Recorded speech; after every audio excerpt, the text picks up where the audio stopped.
The stars looked the same as they had for the past 30 years. Captain Jake Morrison stood on the bridge of Aurora's edge, watching the endless black space through the main window. The monitoring station floated quietly in the Kepler 442 system, far from Earth and far from any other human world. Jake was 45 years old and had spent half his life in deep space. His dark hair was turning gray at the sides, and lines marked his face from years of watching alien signals that humanity could never answer. The silence protocols were clear. No contact, no response, no revealing that humans existed beyond their home system. "Captain, we're getting another transmission from the Altair system," said Lisa Park from her station. She was the best communications officer in the fleet, able to decode alien languages faster than anyone else.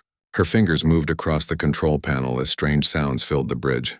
"Same as always," Jake said. "Log it and file it away." Lisa nodded, but her face showed frustration. They had been listening to alien civilizations for decades. Some were peaceful traders. Others were warriors fighting endless wars. A few seemed to be trying to contact anyone who would listen, but humans never answered. Dr. Ryan Carter looked up from his computer. The xenoarchaeologist spent his time studying dead alien civilizations, trying to understand what had destroyed them. He was thin and wore thick glasses that made his eyes look large. "Captain, I've been thinking about the patterns we've seen. Over 200 civilizations have gone silent in the past 1,000 years. Something is hunting them." Jake had heard this theory before. Carter believed that something dangerous moved through the galaxy, destroying advanced civilizations. The Terran Council used this as proof that the silence protocols worked. Humanity stayed hidden and stayed alive. "That's exactly why we don't answer," Jake said. "We stay quiet, we stay safe." The bridge was small and cramped. Only 12 people worked on Aurora's edge, monitoring a region of space larger than the old Roman Empire. They were humanity's ears, listening to the galaxy's conversations while never joining them. Jake remembered his grandfather's stories about the great collapse of 2156. Earth had almost died when their first alien contact went wrong.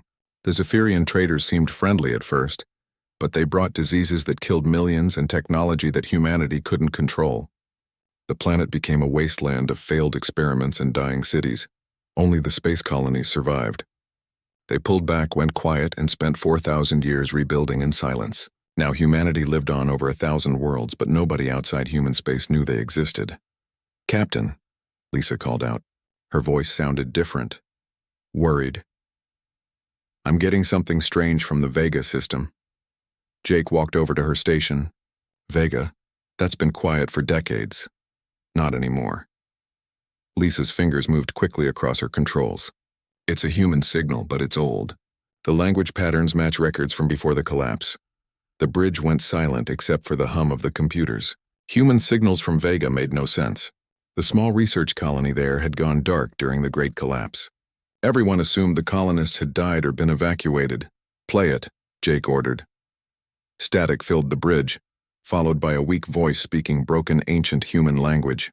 "Humans, if you still exist, we need you. The Devourers have returned. Please, remember us." The message repeated 3 times, then stopped. The bridge stayed silent for a long moment. "Run a full analysis," Jake said quietly. "I want to know everything about that signal." Lisa worked for 2 hours while Jake paced the bridge. Carter pulled up old records about the Vega colony, but there wasn't much information. 3,000 people had lived there, studying alien ruins on the 4th planet. When the collapse happened, Earth lost contact with dozens of colonies. Most were forgotten. "Captain," Lisa said finally, "the signal is definitely human. The language patterns match Old Terran from about 4,000 years ago, but there are changes like the language evolved separately." Carter looked up from his computer. The Vega colony had archaeologists studying something called the Kethvar sites, ancient ruins left by a machine civilization that disappeared millions of years ago. "And now someone is talking about Devourers returning," Jake said. "Could be connected." He stared at the main screen showing the Vega system. It was only 20 light-years away, close enough to reach in a few weeks with their fastest ships. But going there would break the silence protocols. It would mean revealing that humanity still existed. "Sir," Lisa said carefully, "there's more. I'm detecting multiple human settlements in that system. Not just one colony. It looks like they spread to several worlds, Jake felt his heart race. A human civilization had survived in secret for 4,000 years, just like Earth's colonies had. But now they were in trouble and calling for help. The communications board beeped again. Another message from Vega, this time clearer. This is Director Amanda Foster of the Vegan-Free Colonies. We know about the silence protocols from the old records. We never broke them until now. But the machines are back. The Kethvar have awakened. We've held them off for 3 years, but we're losing. Our outer worlds are already gone. If any humans receive this message, please help us. We don't want to die alone.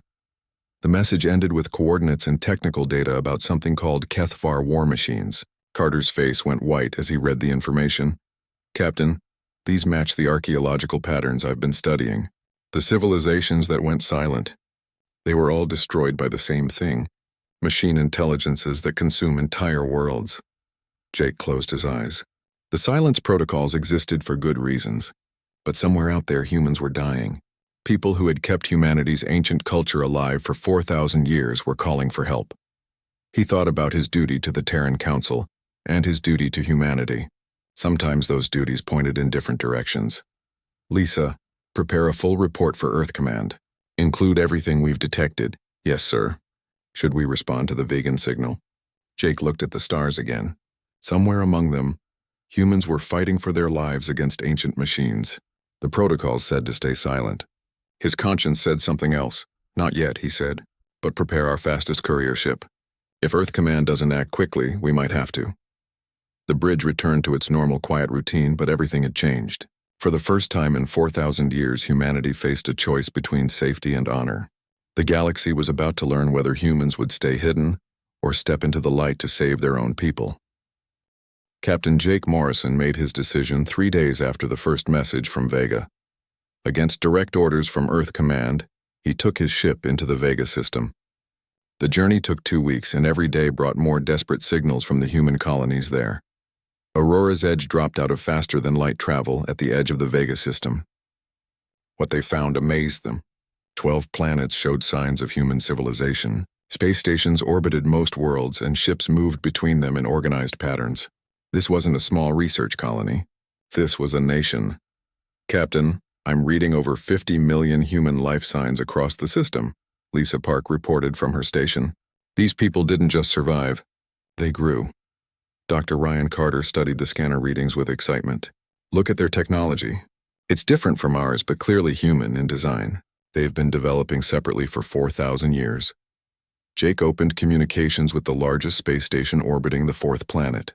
Within minutes, a face appeared on the main screen that made everyone on the bridge stop and stare. Director Amanda Foster looked like she could be Jake's sister.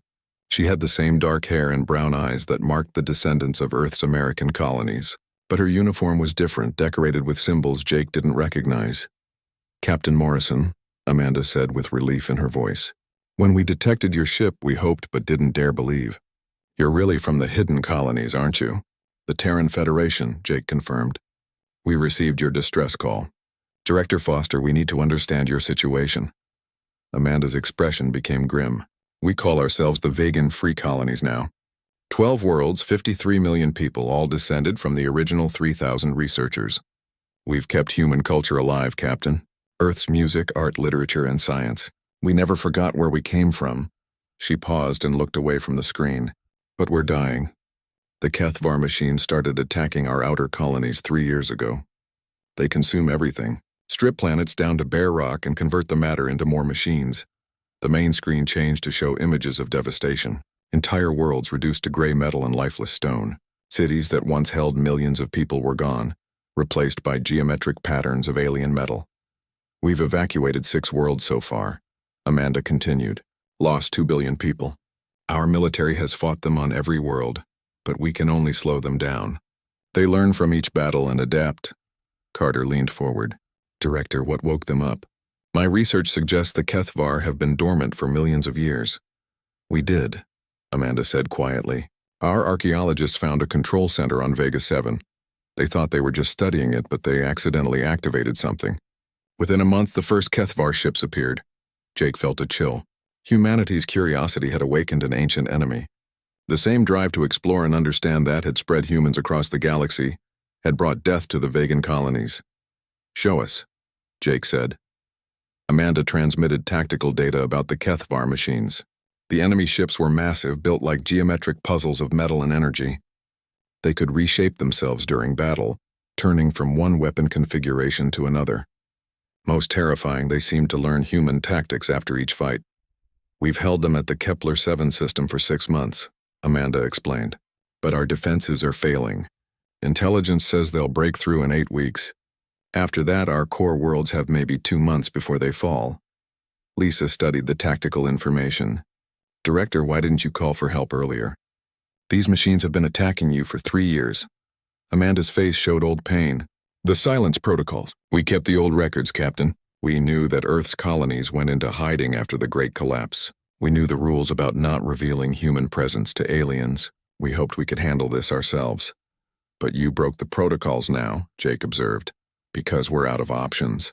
My military advisors tell me we'll lose our last defensive line within 2 months. After that, the HFY will have a clear path to our homeworld. 50 million people will die. The bridge of Aurora's edge fell silent. Jake looked at his small crew and thought about the massive human civilization hidden throughout the galaxy. Thousands of worlds, billions of people, all protected by the silence protocols that Amanda's people had just broken. Director, I need to ask you something important. Have any alien civilizations detected your colonies? A few. The hegemony of suns contacted us about 50 years ago. We told them we were a small isolated species. They lost interest when they realized we had no resources they wanted. The Zephyrian Federation knows about us too, but they respect our request to be left alone. Carter made notes on his computer. So your existence isn't a complete secret. No, but nobody knows we're connected to a larger human civilization. They think we're just one small group of primitives hiding in a backwater system.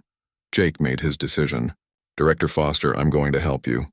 But first I need to return to human space and report this situation to the Terran Council. Amanda's face showed desperate hope. How long will that take? 3 weeks to reach Earth, maybe another week for the Council to decide, then 3 weeks back. 7 weeks total. We don't have 7 weeks, Captain. The HFY will break through our defenses before you return. Jake looked at his crew. Lisa nodded slightly. Carter was already pulling up star charts. They were with him. Then we'll have to buy you time. I'm going to send my ship back to Earth with a full report. But I'm staying here with a shuttle and my senior staff. We'll help coordinate your defenses. Captain, you don't understand.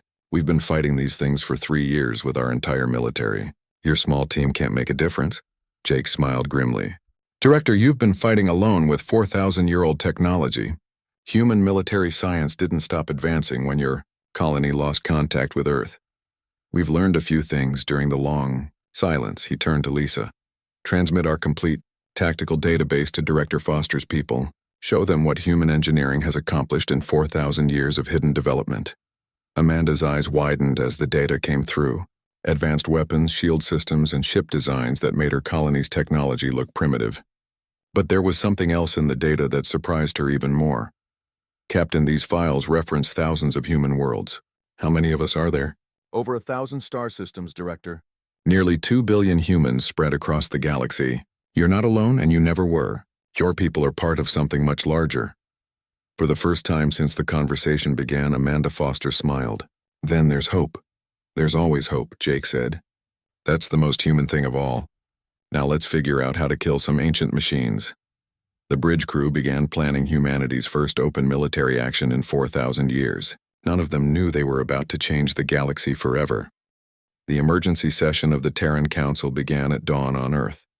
Chancellor Helen Brooks stood before the Great Assembly Hall, looking at the faces of representatives from humanity's 1,000 worlds.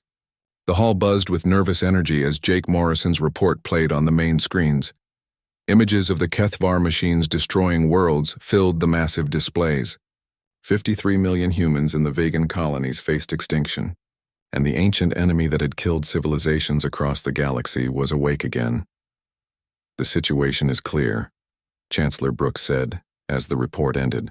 Captain Morrison has discovered a human civilization that survived independently for 4,000 years.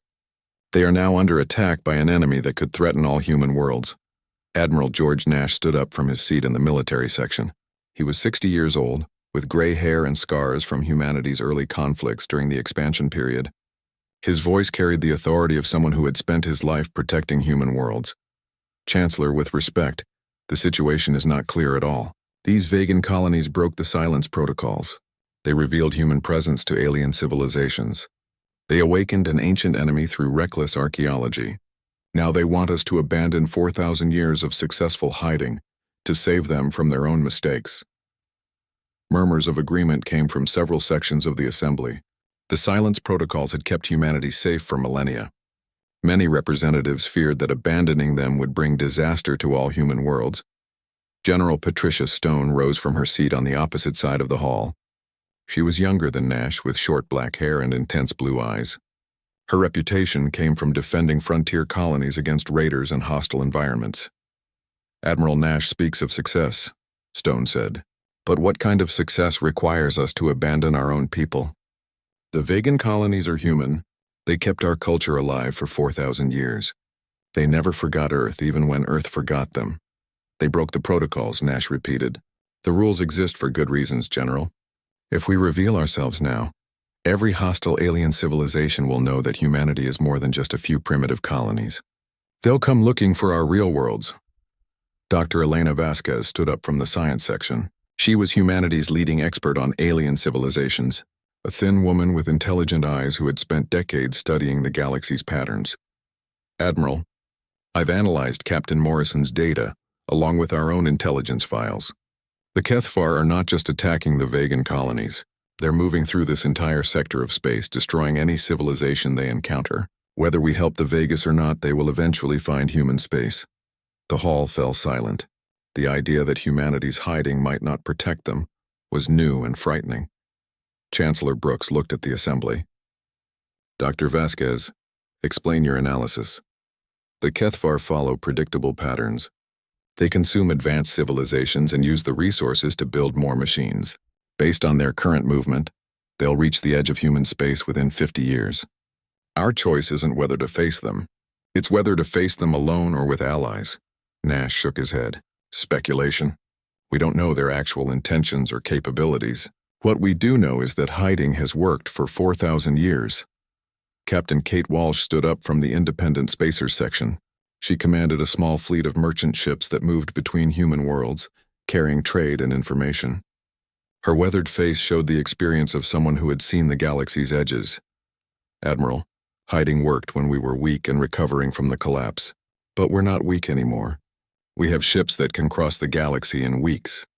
We have weapons that can crack moons. We have 2 billion people spread across 1,000 worlds. Maybe it's time to stop acting like frightened children. Commander Tony Rivera joined the conversation from the veteran section. He had commanded defense fleets on the frontier worlds and knew combat better than most. His dark skin bore scars from battles against pirates and hostile aliens. Captain Walsh is right. I've been tracking alien movements near our border systems for 20 years. They're getting bolder, probing deeper into human space. The hegemony of suns has expanded to within 10 light years of our outer colonies. The silence protocols aren't protecting us anymore. Nash's voice rose in anger. And your solution is to announce our presence to every hostile alien empire in the galaxy. To paint targets on every human world. My solution is to stand up for our own people. Rivera shot back. The Vegas have been fighting alone for 3 years. They've lost 2 billion people while we debated protocol. The assembly erupted in arguments. Representatives shouted across the hall, some demanding military action while others insisted on maintaining the protocols. Chancellor Brooks called for order, but the debate continued. Marcus Lee, an engineer from the industrial worlds, stood up and waited for quiet. When the hall settled down, he spoke in a calm voice. I've been reading the technical data from the vegan colonies. Their industrial capacity is impressive for an isolated civilization, but they're still using technology from before the collapse. We've advanced far beyond that level. If we help them, we're not just saving human lives. We're gaining allies who understand human culture and values. Susan Gray, a pilot from the Exploration Service, nodded agreement. And we'd be proving that humanity stands together. The galaxy thinks we're scattered primitive colonies. Imagine their surprise when they discover we're a unified civilization with advanced technology. Nash stood up again, his face red with frustration. You're all talking about revealing humanity's greatest secret for an emotional response. Yes, the Vegas are human. Yes, their situation is tragic. But our duty is to protect all human worlds, not risk everything for one isolated group. General Stone faced him directly. Admiral, what's the point of protecting human civilization if we abandon human values? The Vegas kept our culture alive when they could have forgotten us completely. They maintained the protocols even when it meant dying alone. They only broke silence when facing extinction. And now they want to drag all of humanity into their war, Nash replied. Chancellor Brooks raised her hand for silence. The assembly fell quiet, waiting for her decision. She was 55 years old and had led the Terran Council for 10 years. Her word would determine humanity's future. The debate has shown clear divisions in this council. Admiral Nash, you speak for those who value security above all else. General Stone, you represent those who value honor and unity. Both positions have merit. She paused and looked around the great hall. But we cannot ignore the facts. The Kethver are active again. They will eventually reach human space whether we hide or not. The Vegas have given us advance warning and intelligence about our enemy. Most importantly, they are our people. The hall held its breath. I am authorizing Operation Daybreak. For the first time in 4,000 years, humanity will reveal its true strength. We will save the Vegan colonies and announce our presence to the galaxy. Admiral Nash stood up slowly. Chancellor, I cannot support this decision. I hereby resign my commission. He walked out of the assembly hall, followed by several representatives from the outer colonies. General Stone saluted. I accept command of Operation Daybreak. We'll show the galaxy what humanity can do when we stop hiding. The assembly erupted in cheers and protests. Outside the hall, news of the decision spread across human space at light speed. After 4,000 years of silence, humanity was about to speak with one voice. The galaxy would never be the same. General Patricia Stone stood on the bridge of the flagship Terran Dawn, watching the largest fleet in human history assemble around Earth. 300 ships from across human space had answered the call for Operation Daybreak. Battleships, carriers, destroyers, and support vessels filled the space around humanity's homeworld, like a steel constellation. Final ship count, Admiral Chen. Stone asked her fleet coordinator. Admiral Lisa Chen checked her displays. 297 combat vessels. 38 support ships. Total crew 85,000. Every major world contributed ships, General. Stone nodded with satisfaction. In 3 weeks, humanity had assembled a force that could challenge any alien empire. But this fleet had a different mission. They were going to break 4,000 years of silence and announce humanity's presence to the galaxy. Signal from Captain Morrison in the Vegan system, the communications officer reported. The Kethvar have broken through the outer defenses. They're advancing on the core worlds. Stone's expression hardened. How long do we have? Morrison estimates 6 days before they reach the main population centers. Then we leave now. Signal all ships. Operation Daybreak begins immediately. The massive fleet jumped to faster-than-light travel, heading for the Vegan system. But they were not alone. Across 50 sectors of space, smaller human fleets decloaked simultaneously and began broadcasting the same message. This is Commodore Jake Morrison of the Terran Federation, speaking for all humanity. For 4,000 years, we have watched from the shadows while civilizations rose and fell. We have remained silent while the strong preyed upon the weak. Today that silence ends. The message reached alien civilizations across 1,000 light-years of space.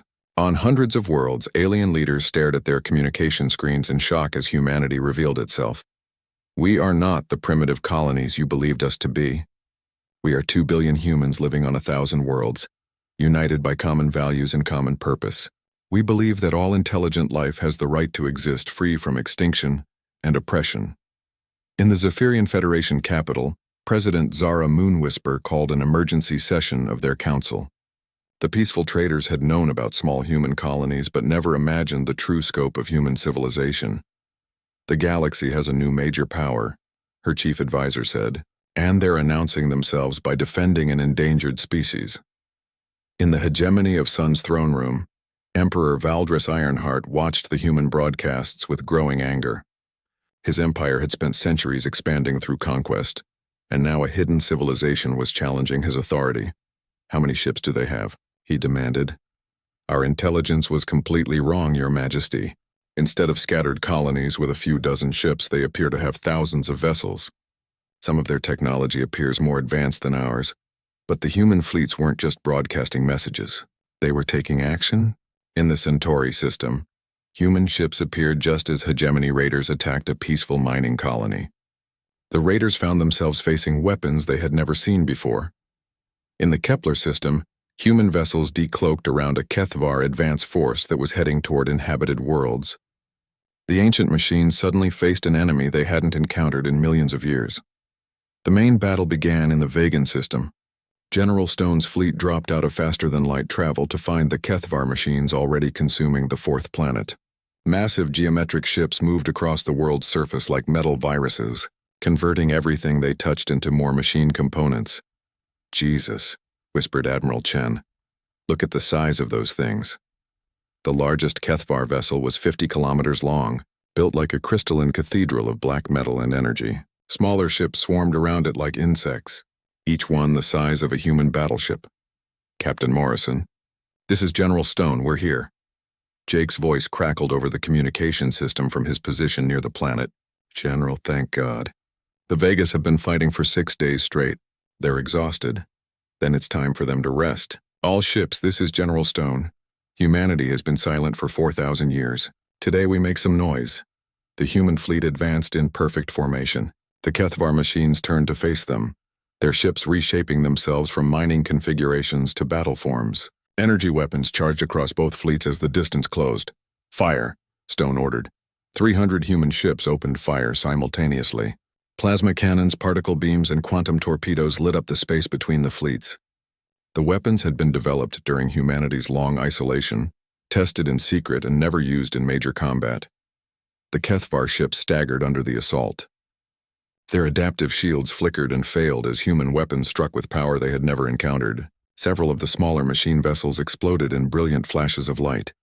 But the ancient enemy adapted quickly. The surviving Kethvar ships reconfigured their defenses and returned fire. Beams of coherent energy struck human vessels, testing shields and armor that had been designed to fight other humans. Damage report, Stone called out as the Terran Dawn shook under enemy fire. Shields at 70%. Hull integrity good. The enemy weapons are powerful but predictable. The battle raged for hours. Human ships used tactics developed during centuries of hidden warfare, while the Kethvar employed strategies millions of years old. Both sides learned and adapted with each exchange of fire. The turning point came when Captain Tony Rivera led a squadron of destroyers in a direct assault on the largest Kethvar vessel. His ships were smaller and faster than the massive machine, able to avoid its main weapons while striking at weak points in its structure. This is for the Vegas. Rivera transmitted as his ships fired everything they had at the machine's central core. The giant Kethvar vessel shuddered and began to break apart. Explosions ran along its length as internal systems failed. When it finally died, the remaining machine ships lost coordination and began retreating toward the edge of the system. Let them go, Stone ordered as her ships prepared to pursue. We've made our point. Across the Vegan system, human and Vegan ships worked together to rescue survivors from the partially consumed worlds. The immediate threat was over, but everyone knew this was just the beginning. Director Amanda Foster's image appeared on the main screen of the Terran Dawn. Her face showed exhaustion and relief in equal measure. General Stone, I don't know how to thank you. You saved our entire civilization. You don't need to thank us, Director. You're human. That's enough. But the victory in the Vegan system was only part of Operation Daybreak. Across the galaxy, the revelation of humanity's true strength sent shockwaves through every alien civilization. Some, like the Zephyrian Federation, immediately opened diplomatic channels. Others, like the hegemony of suns, began planning military responses. Standing on her bridge, General Stone watched human and Vegan ships working together to repair the damage from 3 years of war. The silence was broken. The age of human isolation was over. Now came the hard part, living with the consequences. Signal Earth Command, Stone ordered. Operation Daybreak is complete. Humanity is no longer hidden. Request instructions for the new era. The galaxy would never underestimate humanity again. 6 months after Operation Daybreak, the galaxy was a different place. Commodore Jake Morrison stood on the observation deck of Haven Station, watching ships from a dozen alien civilizations dock at the massive spaceport. The neutral station had become the center of galactic diplomacy, and humanity was at the heart of it all. The Zephyrian trade delegation is requesting a meeting about mineral rights in the outer territories, Lisa Park said, consulting her tablet. She had been promoted to chief xenolinguist for the new Terran embassy and spent her days managing conversations with alien species that humanity had watched secretly for decades. Schedule them for tomorrow, Jake replied. What about the hegemony response to our border proposals? Lisa's expression darkened. Emperor Ironheart rejected our peace terms again. Intelligence reports suggest he's building up forces near the Rigel system. Through the massive windows, Jake could see human ships patrolling alongside vessels from the Vegan-free colonies. The alliance between Earth's children and their forgotten cousins had grown stronger since the battle against the Kethvar. Director Amanda Foster had become one of humanity's most trusted diplomats, her people's experience with alien contact proving invaluable. Dr. Ryan Carter approached them, carrying a thick folder of reports. The xenoarchaeologist now headed the Joint Human Research Project studying Kethvar technology. His work had uncovered disturbing truths about the ancient machines. Jake, we've finished analyzing the wreckage from the Vegan battle. The Kethvar aren't just random destroyers. They're following a specific pattern, targeting civilizations that reach certain technological levels. Like a cosmic immune system, Jake said thoughtfully. Exactly. They've been doing this for millions of years, preventing any species from becoming too advanced. But humanity's long isolation let us develop beyond their normal intervention point without being detected. Lisa looked up from her tablet. That explains why they focused on the Vegas first. The colonies were visible to galactic civilization, while the main human world stayed hidden. The three of them walked through Haven Station's diplomatic quarter, passing aliens from across the galaxy. Some species had welcomed humanity's emergence with enthusiasm, eager to trade and share knowledge. Others viewed the new power with suspicion or fear. Ambassador Foster is arriving from the Centauri conference, Lisa announced as they reached the embassy section. She'll want to brief you on the hegemony situation. Amanda Foster looked tired as she stepped off her shuttle, but her eyes showed the satisfaction of someone who had spent months building alliances. The Vegan colonies had become humanity's bridge to the galactic community, their 4,000 years of independent development giving them unique insights into alien cultures. Jake, the Centauri worlds have agreed to the Mutual Defense Pact, Amanda reported. That makes 15 systems now committed to the Terran Alliance. What about the hegemony threats? Amanda's expression grew serious. Emperor Ironheart is convinced that humanity plans to conquer the galaxy. He's been spreading propaganda about human aggression, using our military response in the Vegan system as evidence. Jake sighed. The same strength that had saved the Vegan colonies now made other aliens nervous. Humanity's revelation had shifted the galactic balance of power, and not everyone was happy about it. We need to show them we're not conquerors, Jake said. What's the status of the relief mission to Kepler-78? Carter consulted his notes. Captain Walsh's fleet arrived yesterday. The planet suffered massive ecological damage from a natural disaster. Our terraforming technology should have the biosphere stable within a year.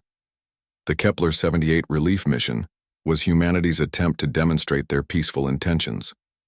When the agricultural world had suffered a catastrophic volcanic eruption, human ships had been the first to respond with aid. No trade agreements, no political demands, just help when it was needed. Public reaction? Jake asked. Mixed, Amanda replied. The grateful species see us as protectors. The suspicious ones think it's a cover for expansion. The hegemony claims we're trying to create puppet states. They entered the embassy's main conference room, where holographic displays showed the current state of galactic politics. Green markers indicated human allies, yellow showed neutral parties, and red marked hostile or suspicious civilizations. The pattern was encouraging but fragile. Sir, Lisa said, checking her communication device, we're receiving a priority message from Earth. Chancellor Brooks wants to address the embassy staff. The holographic display activated, showing Chancellor Helen Brooks in the Terran Council chambers on Earth. Behind her, the flags of humanity's 1,000 worlds created a backdrop of unity and strength. Commodore Morrison, Ambassador Foster, and all embassy personnel, Brooks began. 6 months ago, we made the decision to end humanity's long silence. Today, I want to report on the results of that choice. The display showed star charts with human territory clearly marked for the first time in 4,000 years. Trade routes connected human worlds to alien systems. Diplomatic stations operated in neutral space. Defense fleets patrolled borders that were no longer secret. We have gained 15 allies and established trade relationships with 37 alien civilizations. Our technology has saved 6 worlds from natural disasters. Our defense fleets have protected 9 systems from raiders and hostile forces. Brooks paused, and her expression became more serious. But we also face new challenges. The hegemony of suns has declared us a threat to galactic stability. 3 minor empires have formed an alliance specifically to contain human expansion. Pirates and raiders now target human ships, believing we carry valuable technology. Jake nodded grimly. The galaxy's attention brought both opportunities and dangers. However, Brooks continued, intelligence reports suggest the HFY threat is far from over. Our analysis indicates millions of their machines remain dormant throughout the galaxy, waiting for some unknown signal to activate them. The room fell silent. Everyone had hoped the victory at Vega was the end of the ancient enemy. This is why our emergence was necessary, Brooks said. Humanity cannot face the HFY alone, and neither can any other civilization. We need allies, cooperation, and shared technology to survive what's coming. Amanda leaned forward. Madam Chancellor, what are your orders for the embassy? Continue building alliances. Show the galaxy that humanity seeks cooperation, not conquest, but also prepare for conflict. The hegemony will not accept our emergence peacefully, and the HFY will return in greater numbers. The transmission ended, leaving the embassy staff to contemplate humanity's new role in galactic affairs. Through the windows, Jake could see human patrol ships maintaining order around Haven Station, while alien traders conducted business under the protection of Terran weapons. 4,000 years of silence, he said quietly. And now everyone wants to talk to us at once, Lisa smiled. At least we're not bored anymore. Dr. Carter looked up from his research notes. I've been analyzing HFY activation patterns. If I'm right, we have maybe 10 years before they wake up in large numbers. The galaxy needs to be ready. Amanda stood up, straightening her diplomatic uniform. Then we'd better get to work. The Aldoran Republic is sending a delegation next week, and the Crystalline Collective wants to discuss technology sharing. Jake returned to the observation deck as the others went to their duties. Outside, ships from 20 different species moved through space in patterns that would have been impossible 6 months ago. Humanity had stepped out of the shadows and found a galaxy full of potential friends and enemies. The age of silence was over. The age of cooperation was beginning. And somewhere in the darkness between the stars, ancient machines waited for their time to return. But this time, they would not face scattered, isolated civilizations. They would face a galaxy united by the species that had learned the value of both silence and courage. Humanity had finally found its voice, and the galaxy was listening.